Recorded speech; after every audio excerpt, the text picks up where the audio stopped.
Hey guys, Hunter Elliott, rangehot.com. Hope everybody's doing well. This evening I'm wrapping up the review on a little pistol made by a company called U.S. Armament Corporation. This is a faithful reproduction of the Colt 1903 pocket hammerless pistol, chambered in .32 automatic. And when I say faithful, all the way down to the Colt roll markings, logos, stamps, and the rampant pony here at the rear of the slide.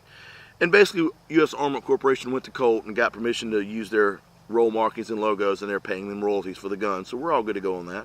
First thing I do want to show you is there's no magazine in the pistol. Chamber's empty, so she is safe to talk about. It was a few weeks ago I used it in doing a ballistics test on the .32 automatic, which you can see published on rangehot.com. Just testing, you know, is the .32 automatic a viable defensive cartridge? If you choose the right ammo, then yes, it can be, but you can go over there and read that ballistics test if you're really interested in all the details. This is primarily focusing on the little gun here and how it worked. We got about 250 rounds through the gun, all total. That was a lot of just ball ammunition as well as a lot of different styles of defensive ammunition, and we used that for not only ballistics test but standing back, you know, 25, 30 feet and getting some groups. Though it is faithful reproduction of the old 1903, I wanted to make sure the gun would be 100% reliable with modern day ammunition, including defensive ammo, and it was. Didn't have any kind of misfeeds or malfunctions throughout the whole review.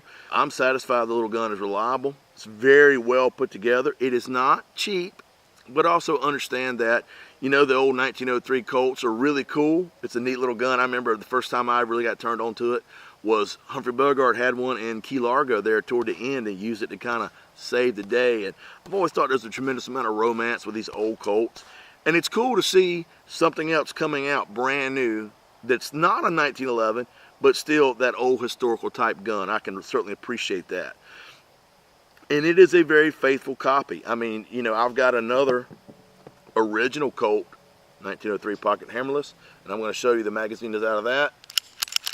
And I mean, side by side, other than a little bit of differences in the finish, man, they are so close, exact copies of one another, that if you didn't know better, you would swear this is an original Colt. It's just in great shape. I mean, even when you get it, it comes in a nice little cardboard box, wrapped in brown wax paper like you would imagine it was issued. Accuracy was what I would expect. I mean, you do see here on the top, you do have the very rudimentary style, minimalistic GI sights. And let's go over the rest of the gun and see what was what. Coming here to the rear, you do see, though it is no exposed hammer showing, there is an internal hammer, so hammerless is a bit of a misnomer, but that's okay.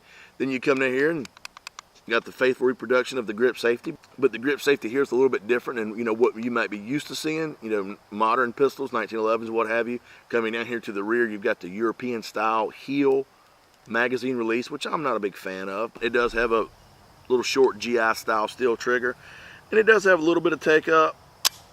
Brakes clean at 6 pounds with some over travel. Here again, what you would expect from the old original Colts. Then coming up here to the muzzle, you can see everything is very well fit and put together.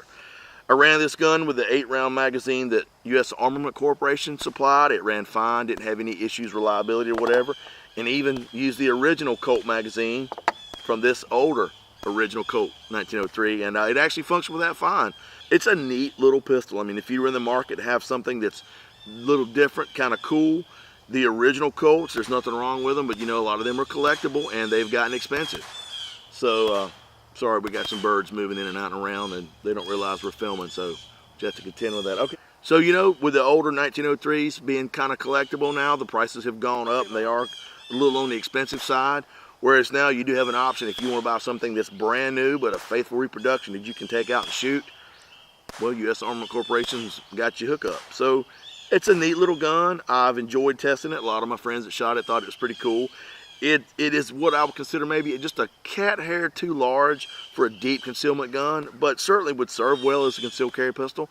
And the modern .32 automatic ammunition would do pretty well in a defensive type situation. Terminal ballistics would be infinitely better now than they would have been when this gun and cartridge were designed way back when. I think in 1899 or 1900 is when .32 auto come about. If I'm not mistaken, that was John Browning's first pistol cartridge. I think that's right. So anyway, well, that's really about it. Nice little pistol, reliable, reasonably accurate, and a faithful reproduction of a highly collectible Colt that you could buy brand new and run and shoot and not worry about beating up a collectible piece.